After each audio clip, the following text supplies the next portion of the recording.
pertolongan kita di dalam ibadah pada pagi ini datang daripada Tuhan yang menciptakan langit dan bumi serta isinya.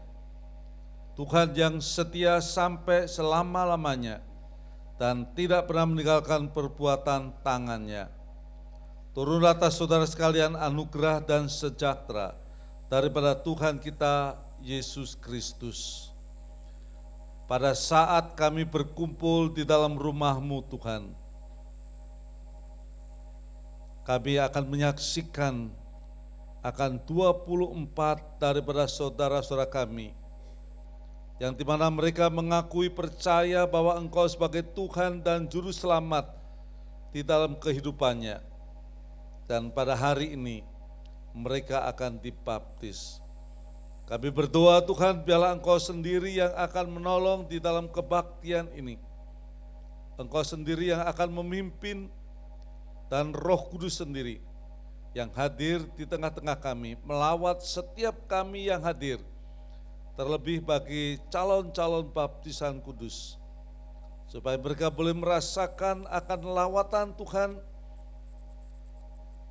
terlebih di dalam baptisan kudus yang mereka alami. Di dalam nama Tuhan Yesus kami berdoa, amin. Silakan duduk.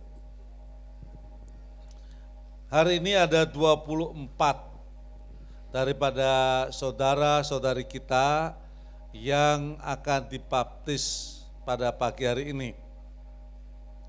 Dan ini ada yang dari remaja, ada yang dari jemaat istilahnya yang dewasa, ada yang dari TPI Pamulang, ada yang dari TPI Cut Mutia, dari TPI Curug, dadah, Curug kali ini dadah ya. Jadi dari TPI juga mereka akan dibaptis pada hari ini. Dan nama-nama calon baptisan sudah diwartakan di dalam warta gereja. Saya mohon supaya calon-calon baptisan memperhatikan akan arti baptisan kudus. Yang pertama, bahwa baptisan kudus adalah perintah daripada Tuhan Yesus sendiri kepada semua orang yang akan menjadi murid Tuhan Yesus.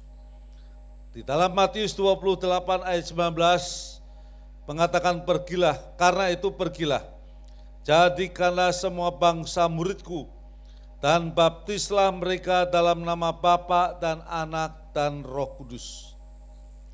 Yang kedua, baptisan kudus adalah bukti keinsiapan kita tentang dosa-dosa kita.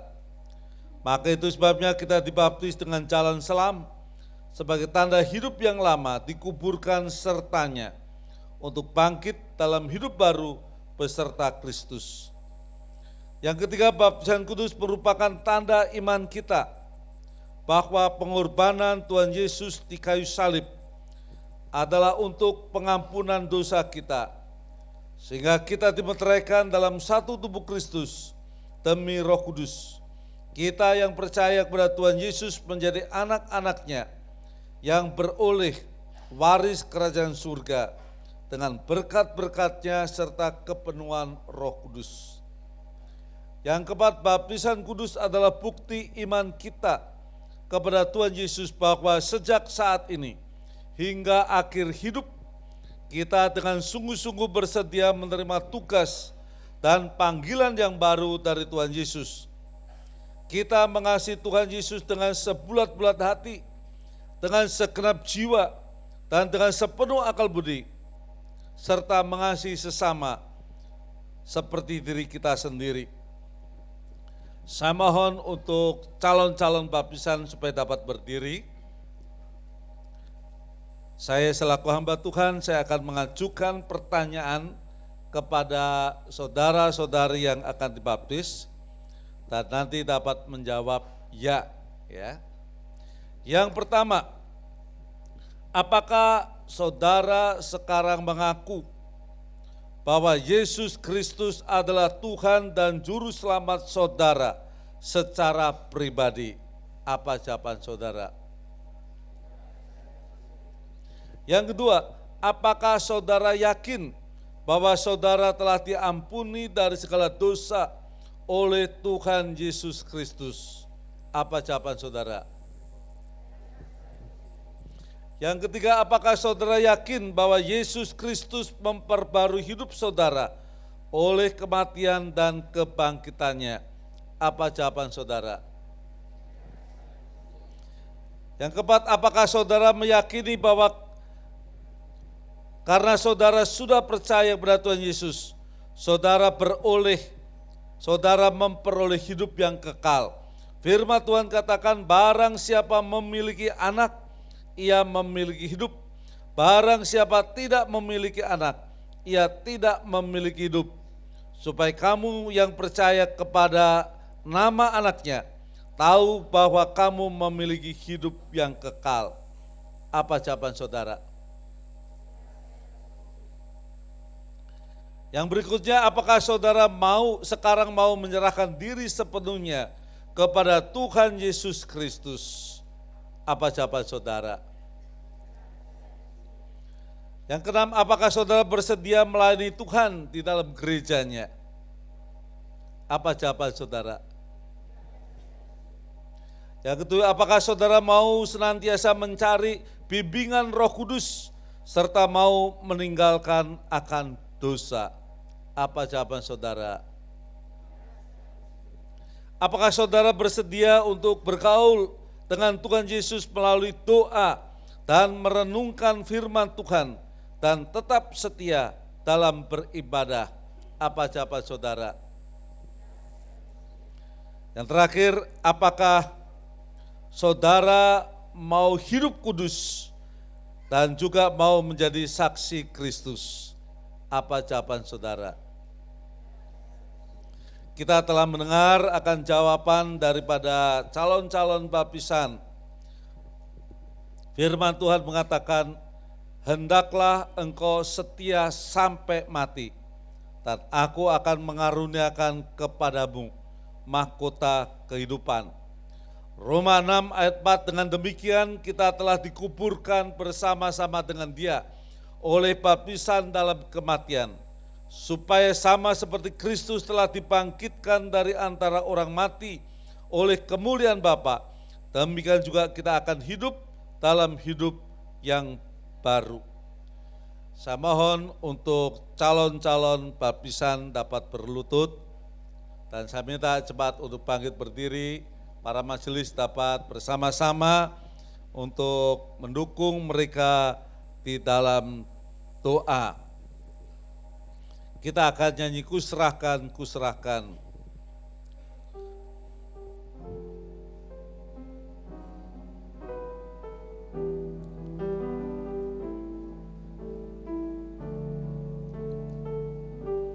Kita menyerahkan hidup kita kepada Yesus Kristus. Kuserahkan,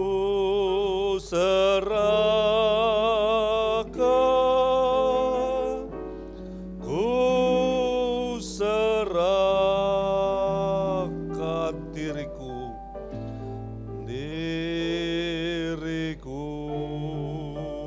pada Yesus.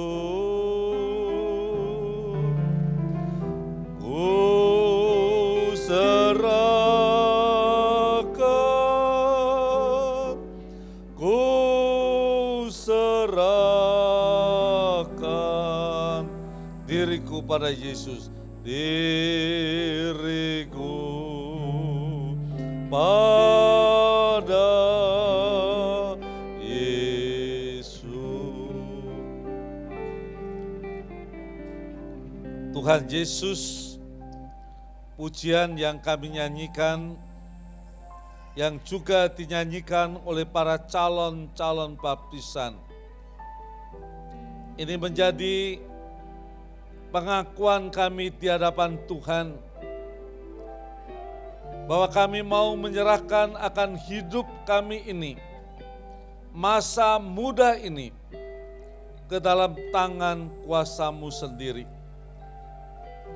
Dan pada saat ini Tuhan, di dalam pengakuan, di dalam jawaban yang mereka ucapkan bersama-sama di hadapan jemaat dan di hadapan Tuhan pada saat ini.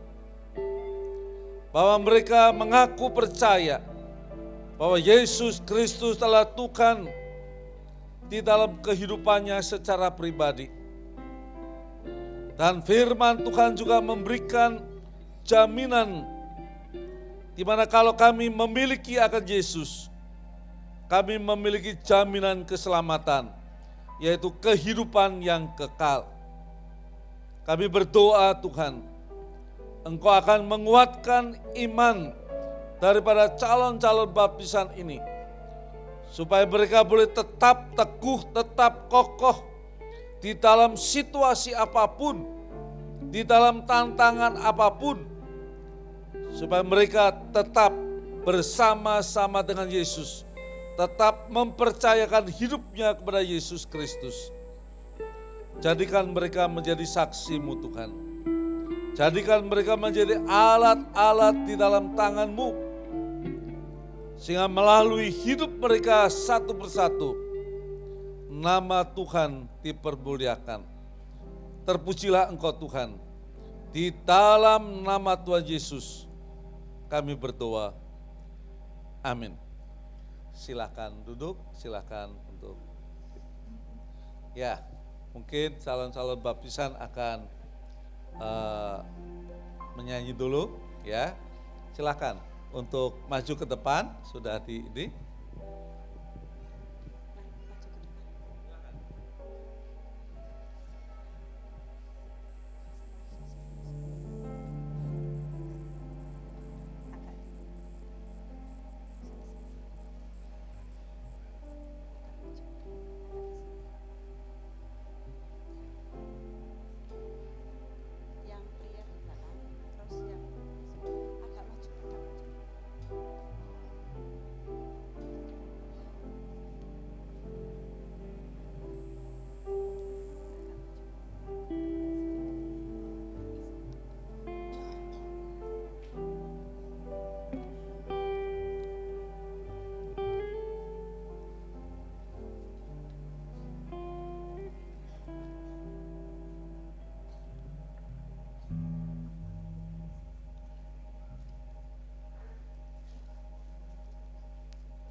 Puji Tuhan. Selamat pagi Bapak Ibu Saudara, Shalom. Halo. Kita akan melaksanakan baptisan selam terlebih dahulu untuk anak-anak kita, adik-adik kita, dan saudara kita pada hari ini. Kita akan panggilkan dulu terlebih dahulu keempat saudari-saudari kita. Yang pertama adalah Jul Martini Indrawati, Mary Liani, silakan ke dalam. Rusmiati dan Ivana Kristanalia, silakan. Kita akan nyanyikan satu pujian, ku menang bersama Yesus Tuhan.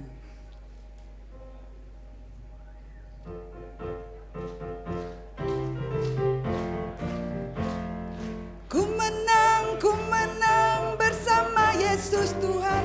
Ku menang di dalam peperangan.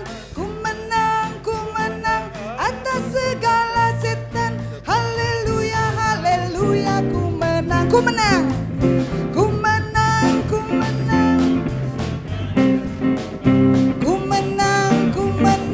di dalam peperangan. Ku menang atas segala setan. Haleluya, haleluya, ku menang. Berdasarkan pengakuan saudara berdua dibaptis di dalam nama Bapa dan Anak dan Roh Kudus, nama di atas segala nama, yaitu nama Tuhan Yesus Kristus. Amin. Saya panggilkan Anastasia Widya dan Arneta Sarah. Hidupku bukannya aku lagi. Kita nyanyikan pujian ini.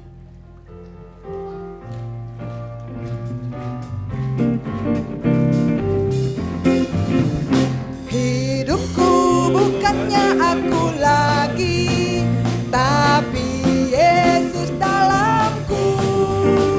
Hidupku bukannya aku lagi, tapi Yesus dalamku.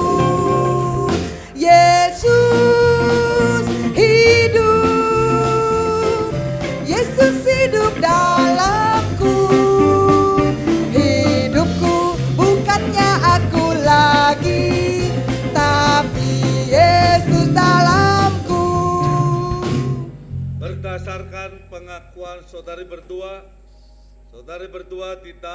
dibaptis di dalam nama Bapa, Anak dan Roh Kudus, nama di atas segala nama, yaitu nama Tuhan Yesus Kristus.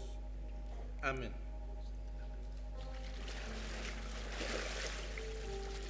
Saya panggilkan lagi Nita Milia Diansa dan Victoria Trivena. Silakan. Hidupku bukannya aku lagi, tapi Kristus dalamku. Hidupku bukannya aku lagi, tapi Yesus dalamku.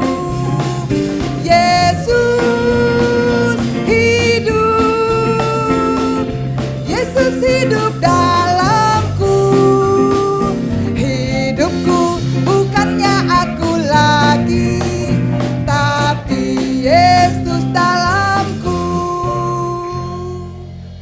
Berdasarkan pengakuan saudari berdua dibaptis di dalam nama Bapa dan Anak dan Roh Kudus, nama di atas segala nama, yaitu nama Tuhan Yesus Kristus. Amin.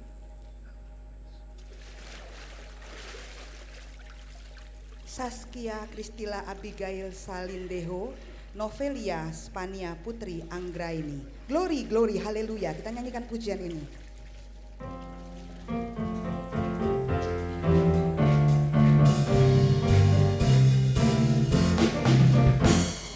Glory, glory, haleluya. Glory, glory, haleluya. Glory, glory, haleluya. Haleluya, pujimu.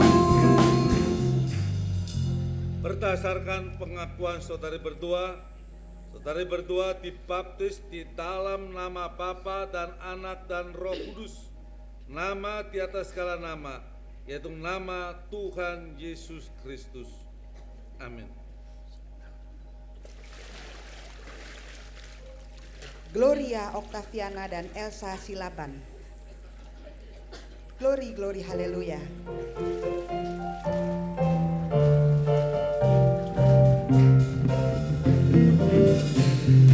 Glory, glory, haleluya. Glory, glory, haleluya. Glory, glory, haleluya. Haleluya, puji, glory, glory. Glory, glory, haleluya. Glory, glory, haleluya. Glory, glory, haleluya. Haleluya, puji. Berdasarkan pengakuan saudari berdua dibaptis di dalam nama Bapa dan Anak dan Roh Kudus, nama di atas segala nama, yaitu nama Tuhan Yesus Kristus. Amin. Ariel Nugraha, Immanuel Bagas Sugiyarto. Kita akan sambung pujian kita. Ada kuasa dalam darahnya.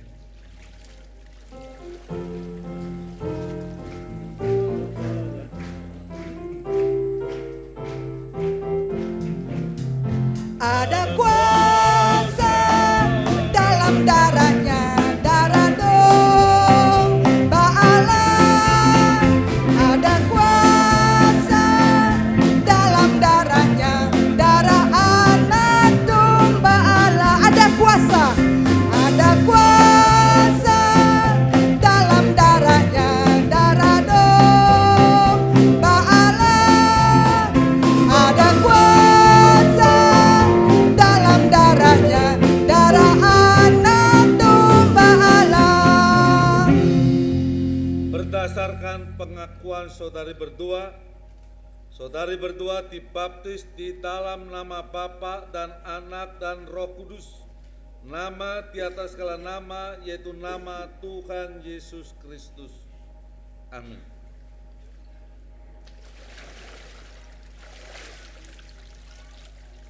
Niko Theophilus Santoso dan Nicholas Salomon. Ada kuasa dalam darahnya.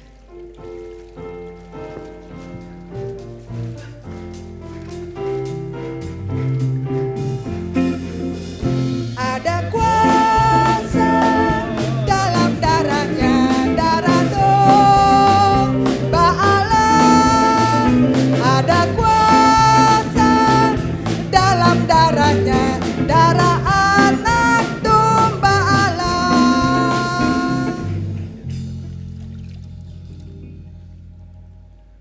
Berdasarkan pengakuan saudara dibaptis di dalam nama Bapa dan Anak dan Roh Kudus, nama di atas segala nama, yaitu nama Tuhan Yesus Kristus. Amin. Paulus Hengki Pratama dan Michael Yohanes. Kita akan sambung pujian kita. Hidup selamanya.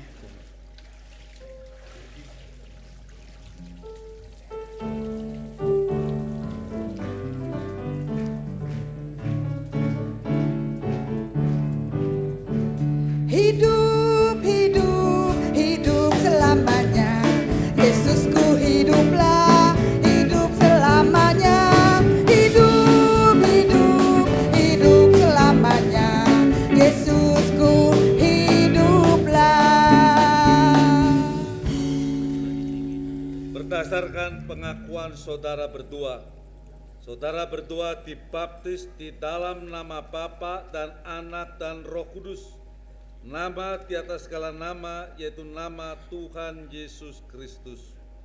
Amin. Nathanael Zanpier Stephen Mulyadi dan Joseph Anugrah. Hidup selamanya.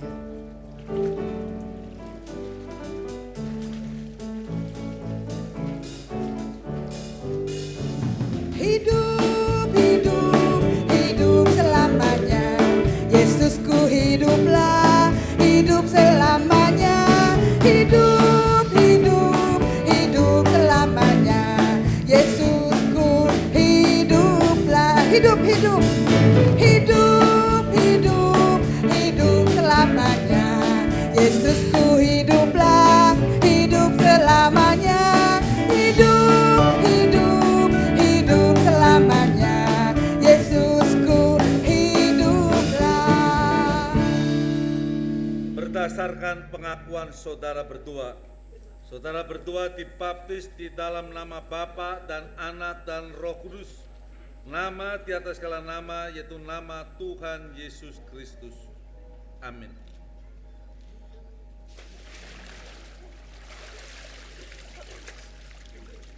Daryl Yakob Adi Kalangi dan John Kristianto. Haleluya, haleluya, puji Tuhan.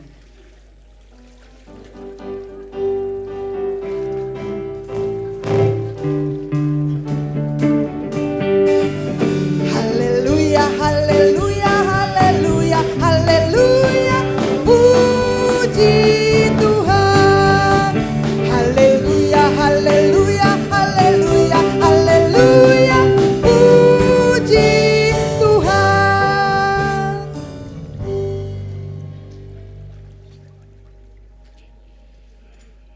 Berdasarkan pengakuan saudara berdua dibaptis di dalam nama Bapa dan Anak dan Roh Kudus. Nama di atas segala nama, yaitu nama Tuhan Yesus Kristus. Amin.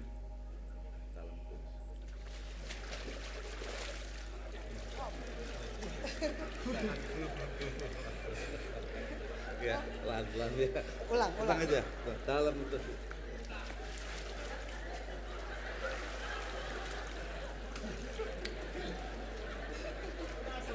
Luar biasa ya. Aduh. Pak Gunawan sampai kalah ya. Terakhir ya. Carolina NW dan Francisca Kurnia Widiasyari. Kita akan nyanyikan pujian bilurnya, bilurnya.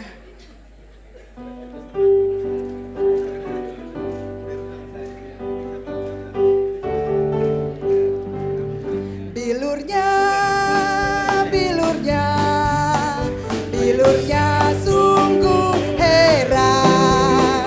Bilurnya, bilurnya membawa kesembuhan. Asal percaya saja semua sakit hilanglah, oleh percaya Yesus tertolong. Berdasarkan pengakuan saudara berdua dibaptis di dalam nama Bapa dan Anak dan Roh Kudus. Nama di atas segala nama, yaitu nama Tuhan Yesus Kristus. Amin.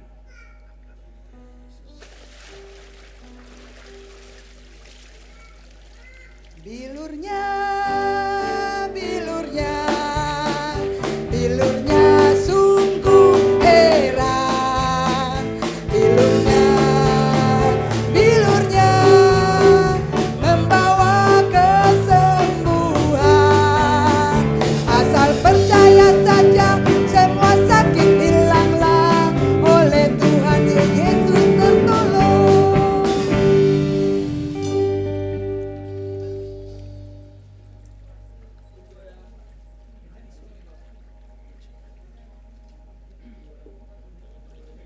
Berdasarkan pengakuan saudari berdua dibaptis di dalam nama Bapa dan Anak dan Roh Kudus. Nama di atas segala nama, yaitu nama Tuhan Yesus Kristus. Amin.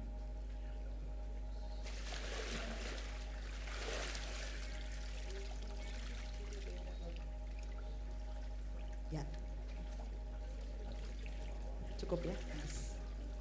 Terima kasih Tuhan. Selesai sudah acara baptisan selam pada pagi hari ini. Saya mengundang adik-adik sekolah minggu untuk langsung ke lantai 5. Kakak-kakak pengajarnya sudah menunggu. Terima kasih atas perhatiannya. Saya serahkan pada Iren dan Singer.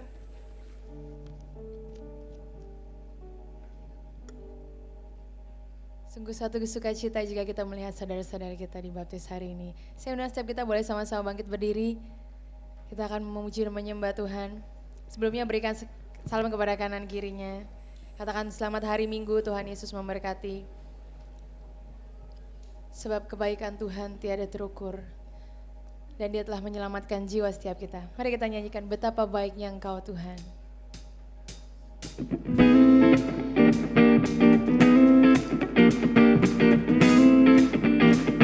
Haleluya.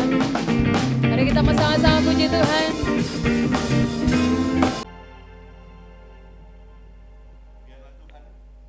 Pujian ini merupakan satu kerinduan setiap kami. Kami rindu kuasa Roh Kudus tercurah dalam hidup kami, untuk kami menjadi saksi-Mu dan memenangkan dunia untuk kemuliaan nama Tuhan.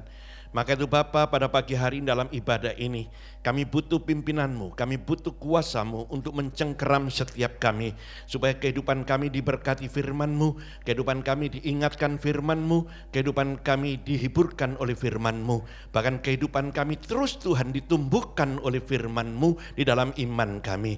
Maka itu Bapa, pakai hamba-Mu dan urapi hamba-Mu, sehingga apa yang ditaburkan pada pagi hari ini menjadi berkat bagi setiap kami, menguatkan, mengingatkan, menghibur dan menumbuhkan iman kami. Pakai hamba-Mu ya Tuhan, biarlah setiap kata dipakai Tuhan menjadi berkat bagi setiap kami. Bapa, tenggelamkan dalam kebenaran firman-Mu, cengkeram kami dalam kasih-Mu, jadikan kami pelaku firman-Mu sehingga kami lebih daripada pemenang. Bapa, berbicaralah, kami siap mendengarkan firman-Mu pagi hari ini. Dalam nama Tuhan Yesus kami berdoa, haleluya, amin. Silakan duduk, shalom. Bapak Ibu Saudara yang dikasihi Tuhan, kita sudah melihat baptisan yang sudah dilakukan, bahkan setiap yang sudah dibaptis merupakan anak-anak Tuhan yang sudah lahir baru. Kita tahu Jordan artinya pemisahan. Jordan artinya meninggalkan yang lama untuk hidup yang baru. Bapak Ibu yang dikasihi Tuhan, tema pagi hari ini adalah sebagai saksi yang diperlengkapi dengan kuasanya. Bapak Ibu yang dikasihi Tuhan, kalau beberapa hari ini kita mendengarkan berita di televisi di mana-mana, kita tahu bahwa semuanya memuat tentang pesawat Sukhoi. Ya, kalau Anda lihat BBM, di mana BBM masuk, ada yang melecehkan, ada yang membuat joke. Salah satu joke-nya, ya, candahan ini membuat saya ketawa. Dikatakan pemerintah Rusia menuntut Indonesia. Kenapa tidak diberitakan bahwa ada gunung, ada salak sebesar gunung, katanya. Saya ketawa. Tapi salah satu yang menggelitik saya, salah satu dikatakan bahwa setiap itu handphone dikatakan di sana tidak mati. Ini satu gambaran yang saya sampaikan untuk pagi hari ini sebagai satu ilustrasi, di mana satu kelalaian. Memang banyak, saya lihat, saya kemarin aja pulang dari Paris, naik pesawat, itu beberapa orang bule juga, handphonenya bunyi. Saudaraku, saya bilang, ini di mana kok bunyi di atas pesawat? Ini satu kelalaian, perkara kecil membawa dampak yang besar dalam arti kerusakan yang luar biasa. Nah, dalam kehidupan kekristenan, sering tanpa sadar kita itu menjadi lalai. Sebagai orang-orang yang terpanggil membawa amanat agung daripada Tuhan Yesus. Apa itu? Kita baca lagi, yang tadi sudah dibacakan Bapak Gembala. Kita baca di dalam Injil Matius pasal 28, ayat 19 dan ayat yang ke-20. Kita baca Injil Matius pasal 28 ayat 19 sampai dengan ayat 20. Kitab suci kita buka, BlackBerry suci kita buka, iPad suci kita buka, layar suci boleh dibuka. Kenapa saya katakan suci? Karena memuat ayat suci. Kitab ini disebut kitab suci karena ada ayat suci. Ya, kalau ada primbon ya kita primbon kan gitu. Kita lihat sebentar, kita baca ayat 19 sampai ayat 20. Setiap umat, setiap orang yang bisa membaca, kita buka suara bersama-sama. Ya, kita buka suara bersama-sama ayat 19 sampai dengan ayat 20. 1, 2, 3. Karena itu pergilah, jadikanlah semua bangsa muridku dan baptislah mereka dalam nama Bapa dan Anak dan Roh Kudus, dan belajarlah mereka melakukan segala sesuatu yang telah kuperintahkan kepadamu, dan ketahuilah aku menyertai kamu senantiasa sampai kepada akhir zaman. Bapak Ibu yang dikasihi Tuhan, amanat agung ini merupakan satu perintah, bukan hukum. Hukum selama tidak dilanggar tidak akan ada sanksi. Tapi perintah itu tidak bisa tidak kita kerjakan, harus dikerjakan. Untuk apa? Menjadi saksi. Untuk apa? Membawa bangsa menjadi murid Tuhan. Bapak Ibu tahu bahwa beberapa hari yang lalu ada baptisan massal di Pakistan, 6.000 orang. Pakistan kota yang susah. Tapi seorang pendeta Nigeria dipakai Tuhan dan 3.000 bertobat. Besok peristiwa zaman Petrus terjadi.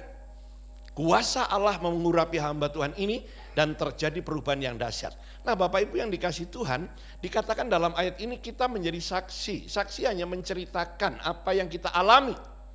Seseorang akan bisa menjadi saksi kalau dia mengalami, dia melihat, dia merasakan. Kalau orang tidak pernah menjadi saksi, meragukan apakah dia mengalami, menyaksikan dan merasakan siapa Tuhan yang dia sembah. Penyelamatan yang dia alami dan tidak disaksikan kepada dunia. Saya bertanya, apakah dia sudah diselamatkan? Apakah dia yakin dengan apa yang dia imani? Tadi ditanya yang dibaptis, ya dikatakan kamu yakin bahwa Yesus Tuhan, kamu yakin, semuanya bilang oke. Apakah itu benar di dalam diri kita juga orang-orang Kristen yang sudah lama menjadi Kristen? Kita sering melakukan kelalaian yang tanpa kita sadari. Apa itu? Kita tidak pernah menjadi saksi. Tuhan melengkapi dengan kuasanya. Ketika kita melangkah menjadikan bangsa murid, penyertaan Tuhan itu selama-lamanya. Bapak Ibu, kita cuma minta kuasa Allah. Kita minta supaya kita dahsyat. Kita pelayanan orang buta melihat, lumpuh berjalan, ya, mati hidup. Itu kuasa yang dilihat. Bukan itu sebetulnya. Itu salah satu daripada kuasa Allah yang diberikan kepada orang percaya. Pertama adalah kuasa yang diberikan adalah perubahan yang radikal dalam hidup orang percaya. Ketika kita menerima Yesus secara pribadi, di dalam bahasa Yunani dikatakan terjadilah paliknesia. Perubahan yang radikal. Saudara tahu gereja GKMI, Gereja Kristen Muria, asal dari Semarang, itu di mana muncul seorang yang dikatakan dulunya itu terkenal tukang judi, tukang pokoknya pemberani. Ketika dia menerima Yesus, si Gombak Sugeng ini, terjadi perubahan yang radikal. Dia lupakan semuanya, dia tinggalkan semuanya, dan dia menjadi orang yang baru. Lalu orang mengatakan orang ini dulu kalau kena kata-kata kasar, jangan macam-macam, dilipas habis itu orang. Kenapa? Karena dia jagoan luar biasa. Tapi sekarang dia tidak ada bicara, tidak ada apa-apa, dia cuma diam dan dia berdoa. Perubahan itu membawa orang melihat, membawa orang mengetahui bahwa dia benar-benar diubahkan oleh kuasa yang tidak bisa dipikirkan. Siapa itu? Itulah Yesus. Akibatnya apa saudaraku? Terjadi satu gerakan, munculnya gereja Kristen Muria. Kalau Anda tahu GKMI, itulah cerita awalnya. Nah Bapak Ibu, apakah cuma di dalam gereja itu? Bukan, setiap umat Tuhan, Tuhan akan memperlengkapi dengan kuasanya. Kuasa pertama adalah kuasa perubahan. Yang pertama apa? Dikatakan ketika Yesus bangkit, mengubah murid-murid Tuhan yang gagal menjadi berhasil. Murid yang mau mengkhianati Tuhan hanya gara-gara orang babu yang kecil. Tapi ketika mengalami perubahan dari kebangkitan Tuhan, Yesus merubah Petrus menjadi batu karang yang luar biasa. Seperti apa yang dikatakan di Banias, ya, dikatakan bahwa engkau akan menjadi batu karang. Di sanalah akan berdiri gereja Tuhan. Bapak Ibu, Petrus sudah mengalami kuasa Roh Kudus. Petrus sudah melayani di kota Roma. Tapi ketika terjadi pembunuhan orang-orang Kristen, dibunuh oleh Kaisar Nero yang gila itu, dibakar kota Roma, lalu dikatakan orang Kristen yang membakar. Kenapa? Karena Kristen tidak disukai saat itu. Nero adalah orang yang gila, kaisar-kaisar Romawi gila. Apa yang terjadi? Petrus takut, secara manusia takut dan dia lari. Sampailah di satu lorong, lalu Tuhan menampakkan diri. Quo vadis Domine. Mau kemana engkau pendeta? Petrus tertempat dan dia bilang, gua kembali, gua mau mati bersama dengan Tuhan. Bapak Ibu, apa yang terjadi? Petrus disalibkan, bukan kepala di atas tapi kepala di bawah. Kenapa? Dia katakan gua nggak layak, yang kepala di atas cuma Yesus, gua di balik kepalanya. Nah, di sini kita melihat perubahan yang radikal itu bisa di dalam perjalanan kita goncang, kita lalai, tapi kuasa Allah yang menyertai kita tidak akan mengubah apa yang ada dalam pendirian kepercayaan kita kepada Tuhan. Jadi Bapak Ibu, kalau kita mengalami perubahan dalam Tuhan, kita mengalami kuasanya, kita pasti akan menjadi saksi Tuhan. Mulai dalam rumah tangga kita, di dalam pengharapan kepada Tuhan, di dalam sukacita. Mohon maaf ya, kadang-kadang di gereja sering saya katakan di gereja ibadahnya seperti tempat ibadah yang tidak ada gerakan. Tidak ada gerakan. Ibadahnya seperti pujian yang tidak ada nyanyian yang benar-benar keluar dari mulut yang tulus. Nyanyian cuma ya enggak dengar. Ya, tapi kalau di rumah iwak peye sego jagung wes tuwek wetenge melendung kata gitu ya. Anda lihat itu, wah bisa begini di rumah. Tapi kalau di gereja kayak ikan koi kehabisan itu oksigen. Kenapa? Karena semangat dalam diri orang percaya, bukan karena kedudukan, bukan karena yang dikatakan saat ini kau punya uang banyak, bukan itu. Tapi karena kita tahu pengharapan di dalam Tuhan, ada satu kepastian. Bapak Ibu yang dikasihi Tuhan, sering persoalan membawa kita itu mulai menjauh dari Tuhan. Sering persoalan itu membawa kita itu tidak terasa penyertaan Tuhan dalam diri kita. Saya pernah saksikan atau belum, ketika anak saya meninggal dunia dan saya ada di Israel, saya waktu itu bertanya sama Tuhan, kenapa Tuhan, dia anak baik, dia melayani engkau, dia bukan main-main. Saudara tahu anak saya nomor 2 itu tingginya 185 dan saudara tahu gantengnya kayak saya, saudaraku. Loh, bapak-bapak kalau dibilang gantengnya kayak saya kok ketawa. Kenapa? Saya ini ganteng Bapak Ibu. Kalau ada yang bilang cantik, gua tonjokin tuh orang. Kenapa? Kalau saya cantik, saya khotbah, jamaah, shalom. Itu cantik, ya. Karena saya ganteng, maka saya tegar kan gitu kan. Nah, singkat cerita, Tuhan itu bicara cuma semua ada waktunya. Terus saya bilang, kenapa mesti dia? Kok enggak yang 10 bersaudara, yang 6 bersaudara itu yang dimatiin? Kenapa yang cuma 2 diambil sama Tuhan? Tuhan jawab, dia telah menyelesaikan pertandingan dengan baik. Saudaraku, cuma gitu aja Tuhan. Cuma sampai di sini umur 23 dan dia akan diwisuda, dia punya talenta, multi talenta. Dia tidak pernah perhitungan untuk Tuhan. Anak masih muda, besok tentamen, hari ini masih melayani, ngajar anak-anak lain untuk belajar bisa lebih baik. Kenapa Tuhan ambil? Saya berontak sama Tuhan. Bahkan pendeta-pendeta yang satu hotel sama saya, termasuk Pak Gilbert Lumoindong, ya Pak Erastus, pendeta-pendeta yang lain memeluk saya. Pak, aku merasakan Pak, Bapak kuat. Lu bilang kuat, karena lu gak ikut anakmu mati. Coba anak lu mati lu bisa bilang begitu. Saya bilang begitu, anakmu baru kecepet aja lu bingung, apalagi mati, saya bilang gitu. Saya tahu itu, tapi lu bisa merasakan. Pak Erastus cuma diem dipeluk saya. Saya tahu, cuman begitu dia. Pak Erastus tidak banyak ngomong, cuma dipeluk saya. Nah Bapak Ibu, saya ketika bertanya, Tuhan tuh bicara begini, kamu itu tanah liat, gua ini tukang periuk, terserah gua mau buat apa. Kaget saya, apa maksud Tuhan ini? Bapak Ibu pernah berpikir nggak, tukang periuk itu mau buat apa terserah dia. Mau dijadikan pot seperti di dalam ini pot, terserah. Pot ada 2 macam, ada yang di dalam, ada yang di luar. Di luar dikencingi tikus, dikencingi anjing, ya kena panas, kena hujan, ada kecoak di sana. Kalau di dalam ini pot, kalau bisa ngomong sombong dia. Orang-orang menghargai gua, orang-orang berdoa menghadap gua. Karena apa? Dia sombong kan. Nah Bapak Ibu lihat, ada yang di luar sana tapi sama pot. Tapi ada yang dibentuk menjadi anglo, enak enggak anglo? Tiap hari dikasih api. Ada yang dibentuk jadi jambangan isinya air, adem terus. Ada yang dibentuk jadi pispot, malam-malam dikentutin orang. Coba saudara pernah berpikir, siapakah aku ini Tuhan? Kenapa aku hidup seperti ini? Tuhan kasih bicara seperti itu. Dia bilang, kamu itu tanah liat, tergantung aku yang membentuk, terserah aku. Saya kaget, kenapa? Bukan kita jadi apa, tapi kita ini berfungsi atau tidak. Apa artinya kita menjadi jambangan yang bagus, tapi bocor, tetap dibuang. Apa artinya kita menjadi benda yang antik, tapi rusak, tidak ada gunanya, tidak berfungsi. Mungkin kita anglo, tiap hari kita mengalami bara api, tapi kita berfungsi, akan disayang sama ibu-ibu. Jangan buang anglo itu, nanti gimana kalau kita buat areng, ya dia disayang. Jadi fungsi itu penting. Bapak Ibu yang dikasih Tuhan, menjadi anak Allah, menjadi saksi. Apakah kita berfungsi? Apakah kehidupan kita dilihat dunia, lalu memuliakan nama Tuhan? Kita punya pengharapan, kita punya sukacita, kita punya semangat dalam mengiring Tuhan. Jangan orang Kristen punya semangatnya, semangat tokek. Ya, tokek, semangat, tokek, tidak, tokek, semangat, tokek, tidak, tokek, semangat, baru semangat. Kalau tokek bilang tidak, tidak semangat. Kenapa? Karena kehidupan kita itu pasti akan ada naik turun. Kehidupan kita di tengah-tengah gelombang, apalagi tahun ini 5772, penanggalan Ibrani yang dikatakan tahun Ayin Bet. Ayin itu mata atau 70, Bet itu 2 yang artinya juga rumah. Bet Hani, Bet itu rumah, Ani artinya saya. Bet itu rumah, Ani artinya bisa miskin juga. Rumah saya atau rumah miskin, tergantung kita mau pakai, ya kan? Nah, orang bilang bukan Pak Betani rumah kurma, salah. Kurma dalam bahasa Ibrani tamar. Makanya kalau disebut tamara blesenki. Artinya kurmanya blesenki, kan begitu kan Saudara? Ya, tamara betul, Anda selidik kamus bahasa Ibrani. Tamar itu artinya kurma. Kalau Bet itu artinya rumah, Ani artinya saya atau miskin. Nah, lalu Bethlehem, rumah roti. Betel, rumah Allah. Tuhan sedang mengamati rumahnya. Apakah kita kedapatan beriman, kata Yesus, ketika aku datang kali kedua. Bapak Ibu, saya ingin saksikan Bapak Ibu beberapa waktu saya ke Israel ini.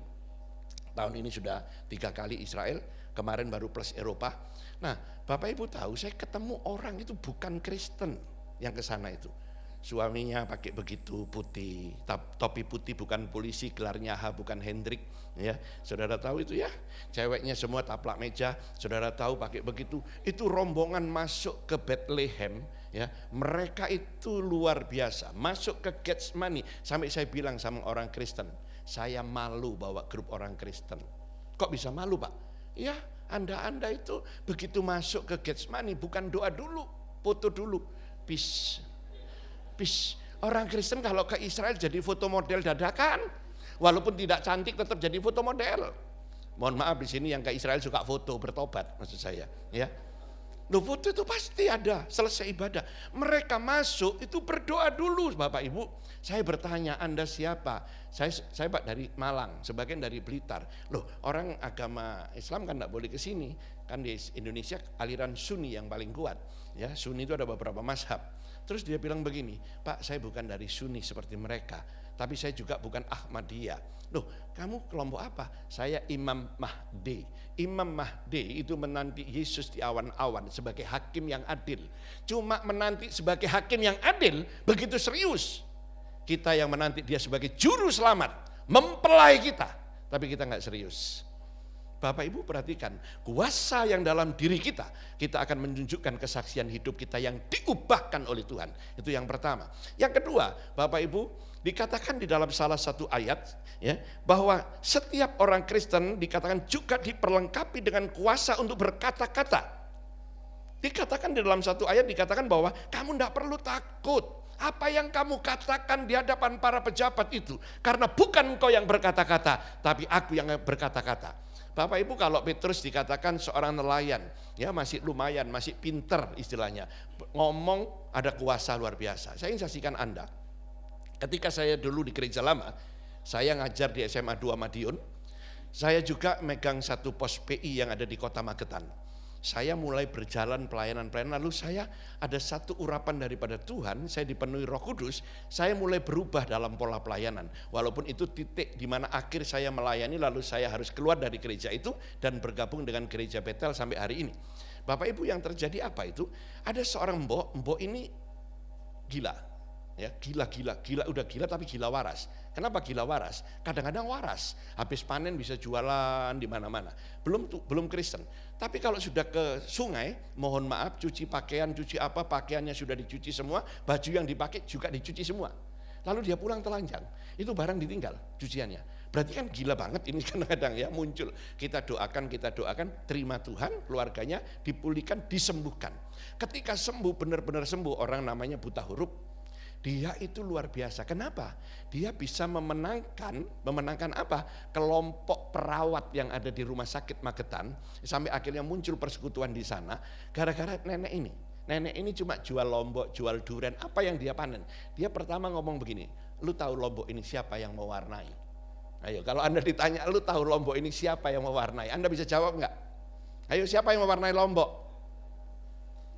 Itu ketawa-ketawa, dipikir edan kan, orang gila. Ini tahu Tuhanku Yesus yang membuat ini. Nah, ada salah satu yang ingin mencoba, si mbok ini pengetahuannya sampai di mana sih? Ya, Yesus itu siapa? Lalu dia debat, karena dia ini orang-orang yang dikatakan agama seberang juga tidak, jadi ateis menurut saya. Nah, singkat cerita, dijawab, padahal buta huruf, saudara.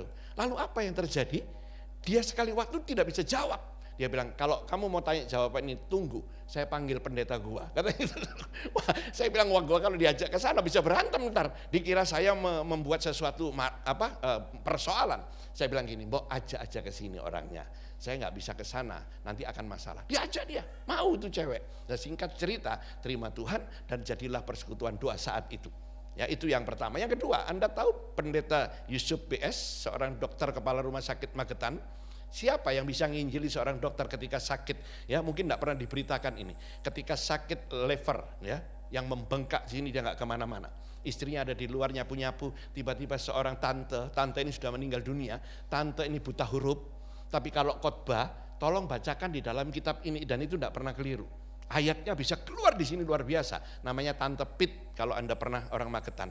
Ya, banyak orang gila disembuhkan, didoakan, disembuhkan. Nah, dia datang pagi-pagi, dia bilang, Tuhan suruh saya memberitakan kepada suamimu. Suamimu sedang sakit sekarang. Kaget, kepala rumah sakit, dokter malu. Dokter sampai sakit itu malu. Datang dia bilang, jangan bohong, ini sakit, gua mau doakan. Kalau enggak ini mati dia. Masuk ke dalam, singkat cerita didoakan. Kamu harus jadi hamba Tuhan. Kalau tidak, kamu mati. Tumpangi tangan, sembuh, saudaraku. Tapi nggak mau jadi pendeta, ya dia masih jadi kepala rumah. Didatangi berulang-ulang. Nah singkat cerita, dia lepaskan jabatan dokter sini pindah ke Surabaya. Tetap masih jadi dokter. Apa yang terjadi? Saudara pernah dengar dulu zaman itu dikatakan ada seorang dokter ngasih obat cecak suruh makan kelarap. Padahal itu bohongan. Orang ini gila sampai akhirnya prakteknya di sana dijadikan masalah di Peronggalan itu, akhirnya pindah ke Simpang yang sekarang jadi gereja. Nah, di sana ceritanya orang buta huruf bisa memenangkan seorang dokter yang luar biasa. Kenapa? Kuasa berkata-kata datang dari Tuhan, bukan dari pengetahuan, bukan dari hebatnya kedudukan. Jadi yang dikatakan dinamos, kratos, kuasa, itu bukan karena kedudukan, bukan karena studi, tapi karena Tuhan memberikan kuasa itu luar biasa. Maka itu kalau saya sering tentang sekolah mujizat, saya nggak mau percaya sekolah mujizat. Mujizat nggak bisa disekolahi. Ya, bagaimana caranya mujizat terjadi? Pakai minyak urapan dong Pak, tumpang tangan didoyong-doyong kepalanya, 3 drum habis belum tentu sembuh. Kenapa? Karena kesembuhan itu belas kasihan Tuhan. Mujizat hanya belas kasih Tuhan, nggak bisa dipelajari. Doa masih bisa. Yesus pun mengajar berdoa. Ya, jadi Bapak Ibu yang dikasih Tuhan, kuasa muncul ketika kita berjalan dengan Tuhan. Perkataan tanpa disusun itu akan muncul seperti khotbah yang luar biasa. Betul Bapak Ibu, saya punya teman sekolah teologi ya. Di sekolah teologi itu diajar homiletik, hermeneutik, bagaimana belajar latar belakangnya, cara berkhotbah. Begitu giliran tugas khotbah, ini dosen-dosen pada duduk semua bawa kertas untuk dilihat ya siapa khotbah yang sesuai dengan ilmu. Teman saya yang sekarang jadi pendeta di Sumbawa, begitu naik saudaraku, saudara-saudara, Tuhan Yesus belang jegang. Kenapa?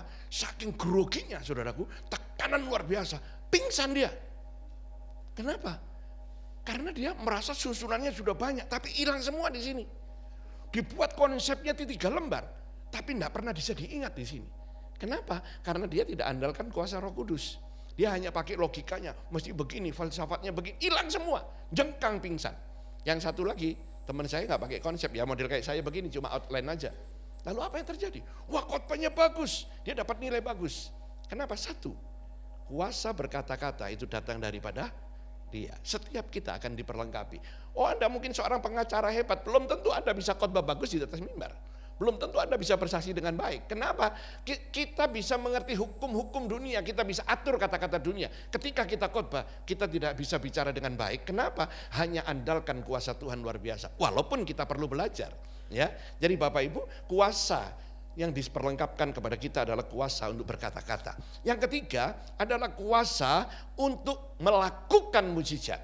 Udah jelas. Di dalam Injil Markus pasal 16, kita nggak perlu baca tapi dicatat di situ ayat 15 sampai 18 dikatakan setiap orang percaya akan ada tanda-tanda yang menyertainya. Pertama dengan berbahasa-bahasa baru. Bahasa baru jelas bukan cuma bahasa roh. Bahasa baru itu bahasanya berbeda dengan dulu orang dunia. Orang dunia bicaranya mungkin kasar. Mohon maaf ya, saya orang Surabaya. Saudara tahu orang Surabaya kalau ketemu ini menunjukkan keakraban itu bahasanya jorok. Benar, kalau ketemu itu bahasanya jorok. Ya, kadang-kadang orang nggak ngerti, gila dahsyat, ngomong kotor banget. Ya, padahal bukan, itu menunjukkan keakraban. Ya, padahal dia bicaranya jorok. Nah, tapi setelah menjadi Kristen, kita tidak akan sama seperti dia. Dari kata-kata kita sudah berbeda. Lalu apa? Dikatakan kita itu sekarang ada tanda bahasa baru dalam kehidupan kita. Bahasa baru adalah bahasa-bahasa yang terus menyenangkan hati Tuhan. Bahasa baru seperti dikatakan tadi kasih, pasti lemah lembut. Itu ada bahasa baru. Ya, dalam rumah tangga pun ada bahasa baru. Banyak manusia ketika pacaran bahasanya baru, ya lembut kalau ngomong. Orang pacaran itu kadang-kadang biar yang satu membuat salah pun tidak pernah bersalah. Contohnya, duduk berdua lagi ngomong-ngomong, mohon maaf ini, tiba-tiba ceweknya buang angin, cus, ya, buang angin. Sorry ya, bau ya. Cowoknya pasti bilang, enggak kok, enggak. Padahal jelas ini tadi bau, tapi dia enggak. Begitu menikah, goblok kamu lah. Perubahan radikal. Dan jujur, coba Anda lihat dulu, ibu-ibu perhatikan dulu suami Anda bagaimana. Ya, waktu pacaran ngasih apa. Begitu menikah, pelitnya luar biasa. Kemarin di negeri Belanda ada satu tempat jual berlian. Wah, semua pada beli berlian, katanya cuttingnya bagus. Saya nggak ngerti cutting, nggak ngerti canting, nggak ngerti apalah pokoknya. Orang pada beli, saya cuma duduk melongo lihat. Sama istri saya cuma lihat aja. Kenapa? Saya nggak tertarik dengan berlian. Yang pertama duitnya nggak cukup juga kalau beli berlian. Yang kedua buat apa berlian? Ya lebih baik yang lainnya yang bisa saya pergunakan yang paling bagus untuk saya. Saya cuma lihat. Ada seorang bapak ini memang bukan cuma kaya, kaya. Duitnya itu nggak bisa dimeteri, saya tahu. Kenapa? Bawa uang aja segitu, uang dolar itu, euro, saudaraku, segitu. Tapi nggak pernah dibelanjain, cuma buat pamer-pamer aja rupanya. Bayangin begitu beli barang yang ada gratis, dia ambil secomok gini. Ya dikasih gratisan coklat suruh nyoba, dicoklok gini. Saya bilang, orang ini dikasih gratis buat satu, aku aja nggak punya duit, malu ambil banyak-banyak. Saudara tahu istrinya cuma dipeluk di tempat berlian itu. Saya bilang, aduh bapak sayang banget, ibunya mau dibelikan berapa karat ini. Saya kalau membelikan istri saya cuma sekarat aja pak. Saudara mau dikasih berlian sekarat? Mau nggak? 7 karat atau sekarat? Ngerti maksudnya sekarat? Karat itu mate, saudara orang Jawa bilang. Nah, bapak ibu dipegang terus begini. Istri yang baru ngomong, Pak Ji, you tahu, suami saya megang gini dia pelit supaya saya enggak beli-beli ke sana. Ntar dia malu kalau beli-beli enggak dibeliin di depan orang. Jadi saya dipeluk-peluk. Kenapa? Terjadi perubahan yang radikal, bukan semakin cinta tapi semakin pelit. Dulu pacaran luar biasa sayangnya. Nah, Bapak Ibu yang dikasih Tuhan, bahasa baru itu dari sehari-hari kita muncul. Tambah sayang, tambah luar biasa. Terus dikatakan apa? Tanda-tanda mujizat mengusir setan. Banyak orang tidak yakin kalau kita bisa mengusir setan, takut. Bahkan ada yang dikatakan hati-hati loh, nanti kamu transfer. Roh nggak bisa ditransfer Bapak Ibu, yang bisa ditransfer cuma duit.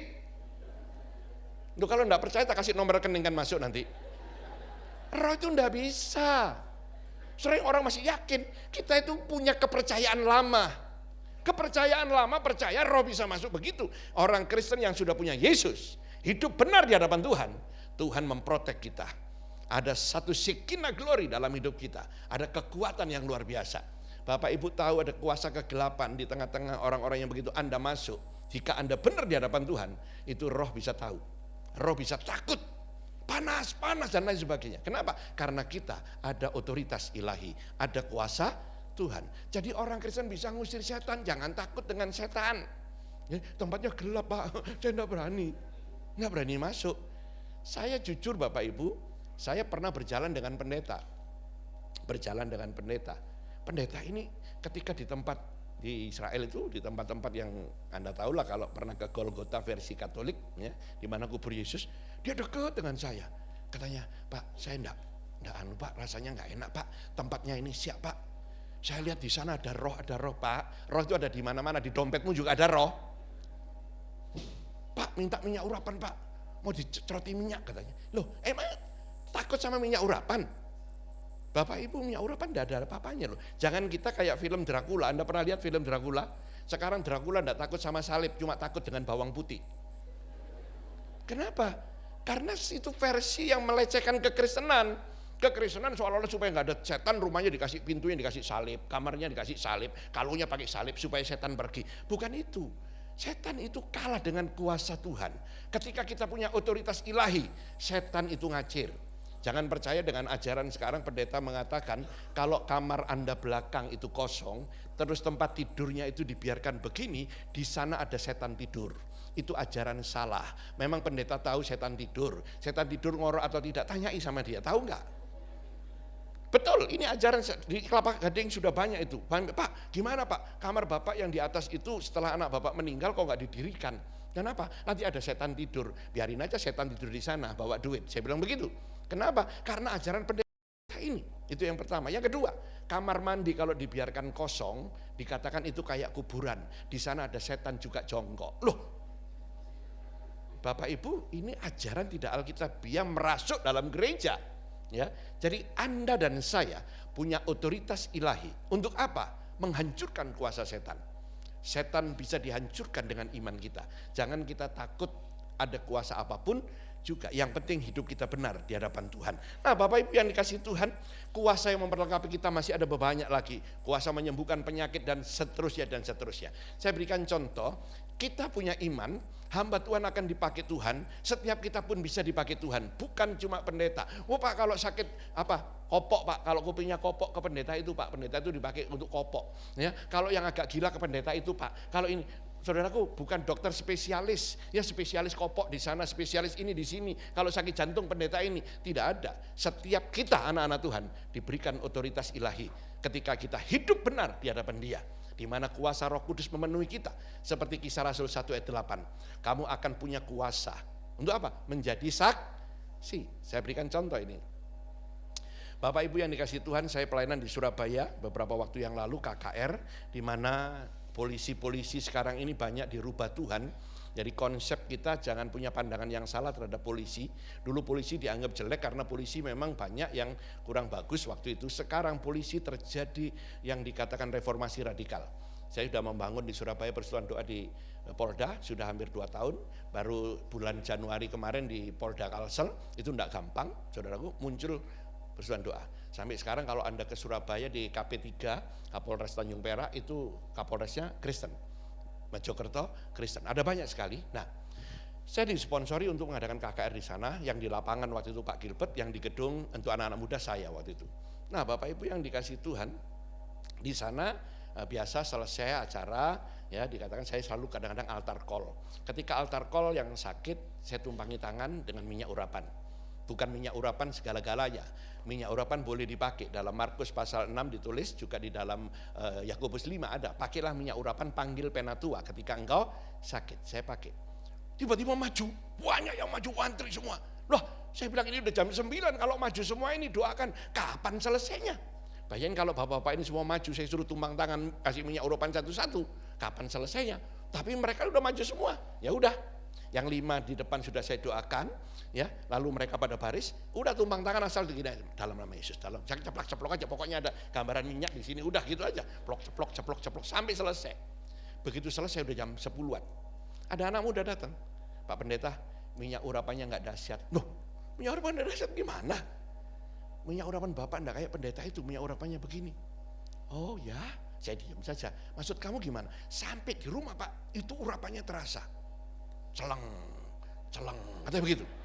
Wah, luar biasa. Saya tergelitik untuk bertanya. Kebetulan pendetanya adik-adik saya lah, umurnya di bawah saya. Karena dia baru paling umur ya 40-an lah. Saya kan sekarang 16, saudaraku ya. Jadi lebih tua dari dia. Nah, Bapak Ibu apa yang terjadi? Saya kumpulkan, saya telepon kumpul di Tunjungan Plaza, saya tanya. Sorry ya, aku tanya, minyak urapanmu dari mana belinya? Dari Israel Pak. Oh, minyak zaitun yang di khotbah di bukit di sana di Abu Samir. Iya sama. Mana botolnya ini? Oh, tapi kamu kasih apa? Itu rahasia perusahaan Pak. Enggak boleh begitu loh. Itu bohongin jemaat loh. Jangan pakai rahasia perusahaan. Saya bilang gitu. Minyak urapan enggak perlu dicampur apa-apa. Sorry Pak. Supaya jemaat sekarang kan kepingin mujizat. Kalau ada yang aneh-aneh gitu loh Pak. Kenapa? Saya campur gondopuro dan minyak lawang. Edan enggak? Saudara pernah coba minyak lawang? Entar beli minyak lawang tempel sedikit sini. Wow, 3 jam masih panas, celang. Apalagi dicampur gondopuro. Saya bilang edan banget. Bapak Ibu yang dikasihi Tuhan, kuasa bukan karena itu. Kuasa itu ketika Anda menunggal dengan Roh Kudus. Ketika Anda punya jam-jam doa dengan Tuhan, kuasa itu boleh terjadi. Dan kuasa bukan untuk kesombongan. Kuasa bukan untuk organisasi. Tapi kuasa untuk memuliakan nama Tuhan. Bapak Ibu tahu sekarang di Mesir terjadi gejolak karena gerakan Kristen di sana luar biasa. Ya, kalau Anda pergi ke gereja sampah, sekarang Anda lihat hari Minggu ibadah itu sudah nggak cukup. Padahal itu gereja Koptik Ortodok, bukan gereja karismatik, bukan gereja Pentakosta. Ya, kalau bahasa rohnya Pentakosta itu singling kauwe, ne eling yowis, neka eling yowis, ya saudaraku, itu bahasa rohnya. Nah, Bapak Ibu yang dikasihi Tuhan, itu di sana itu terjadi gerakan. Kenapa? Karena orang Kristen menjadi saksi dan otoritas ilahi menyertai mereka. Terjadi tanda-tanda ajaib. Maka itu kemarin di daerah, kalau Anda sampai hari ini mungkin dari Suez, kalau yang pernah ke sana dari terusan Suez, biasanya ngetem dulu minum kopi di sana, itu masuk ke Marah, sekarang tertutup. Sampai di Marah harus balik. Kenapa? Itu diblok sama orang Beduin. Orang Beduin minta hak. Karena apa? Sekarang banyak orang Kristen duduk di pemerintahan di Mesir.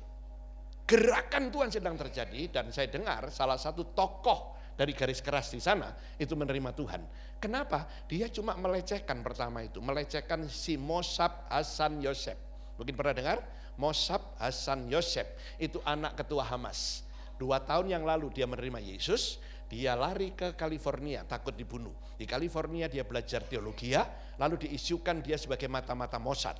Dia keluar dari tayangan CNN itu 2 hari berturut-turut. Kalau Anda pernah lihat di Cable Vision, itu ditayangkan. Dan dia katakan, saya bukan mata-mata Mossad, tapi aku berjumpa dengan Yesus, Isa alaihissalam yang menyelamatkan aku. Kasihan bapakku, dia ceritakan itu. Nah, ini yang akan diserang oleh orang ini. Begitu menyerang, justru dia terima Tuhan. Sekarang dia pun bergabung dengan Mossab Hassan Yosef yang ada di California. Lalu terjadi ledakan, gerakan saudara. Nah jadi Bapak Ibu yang dikasihi Tuhan, tahun 5772 Tuhan mengamati baitnya. Masihkah engkau dapat kedapatan iman di bumi? Masihkah engkau benar-benar terlibat di dalam sebagai saksi Kristus? Jangan kita takut. Karena apa? Kalau kita takut melangkah, kita belum punya kuasa Allah. Tuhan tidak pernah memberikan roh ketakutan. Jadi kita juga jangan ngawur, tembak kiri, tembak kanan, tidak. Tapi orang yang ada roh Tuhan, orang yang diberi kuasa oleh Tuhan, pasti dia akan menjadi saksi. Perubahan hidup yang radikal terjadi. Yang kedua, dia bisa berkata-kata kepada dunia, bukan dipelajari, tapi Tuhan berikan hikmat, itu luar biasa. Yang ketiga, ada tanda-tanda mujizat yang akan dipakai. Bahkan teruna-terunaku akan muncul, hamba-hambaku akan muncul, nubuatan Nabi Yoel sedang melawat Indonesia. Mari kita memuji satu pujian, setelah itu saya serahkan Bapak Gembala untuk masuk dalam perjamuan kudus. Saya mohon maaf, saya harus lari, saudaraku, karena tadi pagi saya dimintai tolong seorang hamba Tuhan yang tidak bisa hadir dalam ibadah karena sakit, jadi saya harus meninggalkan, tidak bisa bersalaman dengan saudara. Pujian tadi sebelum firman Tuhan kita nyanyikan, setelah itu saya serahkan Bapak Gembala.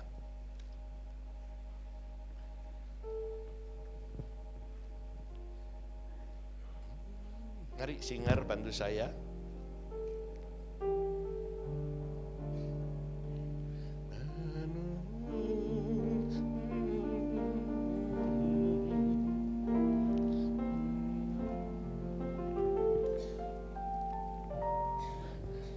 Kami berkumpul Tuhan di hadapan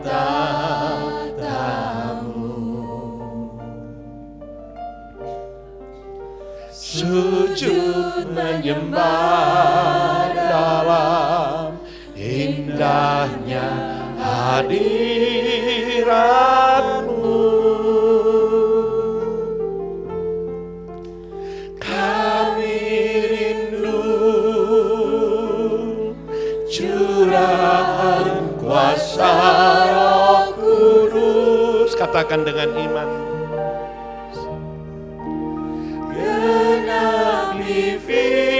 Firman-Mu jadikan ku Allah. Kita ulangi dari awal. Kami berkumpul Tuhan di hadapan tahta-Mu.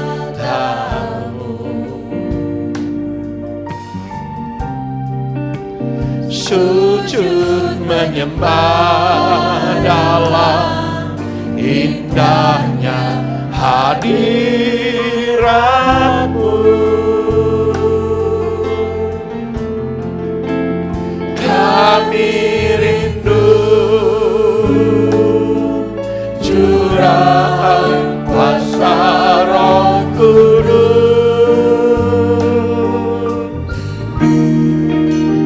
Genapi firman-Mu, jadikan ku anak-Mu.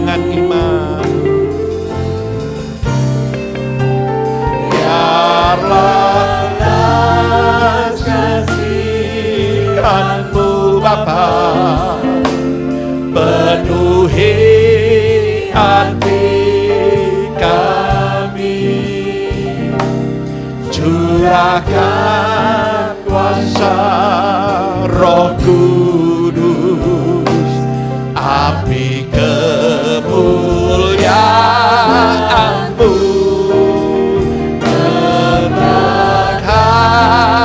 hati yang rindu untuk melayani-Mu sampai seluruh negeri ini, sampai seluruh bumi ini dipenuhi api kemuliaan-Mu. Kita ulangi yang kedua. Saya serahkan Bapak Gembala.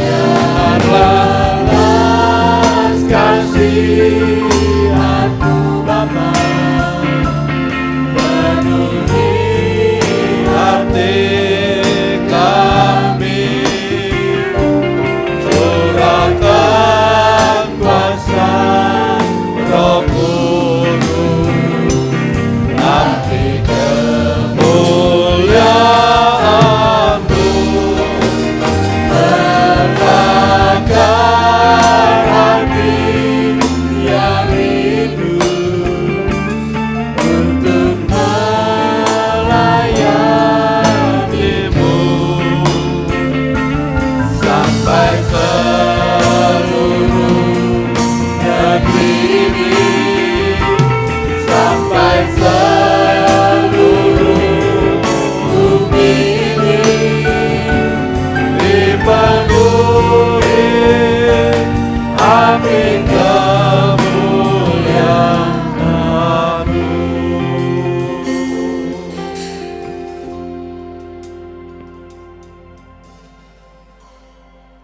Tiba saatnya kita akan ambil bagian di dalam perjamuan kudus.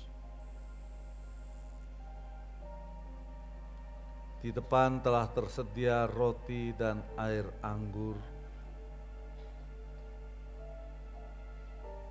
di mana kita diingatkan akan tubuh Tuhan yang terpecah-pecah dan darahnya tercurah untuk saudara dan saya.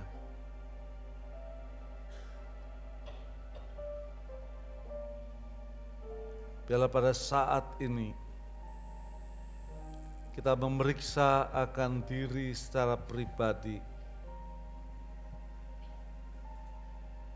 supaya pada saat kita makan dan minum perjamuan kudus, kita layak di hadapan Tuhan untuk makan sehidangan dengan Dia. Kalau pada saat ini masih ada dosa, biarlah kita bereskan di hadapan Tuhan. Ampuni dosa kami Tuhan, apa yang kami perbuat. Terima kasih Tuhan. Terima kasih Yesus. Terima kasih Roh Kudus. Saya undang para pelayan perjamuan kudus untuk maju ke depan.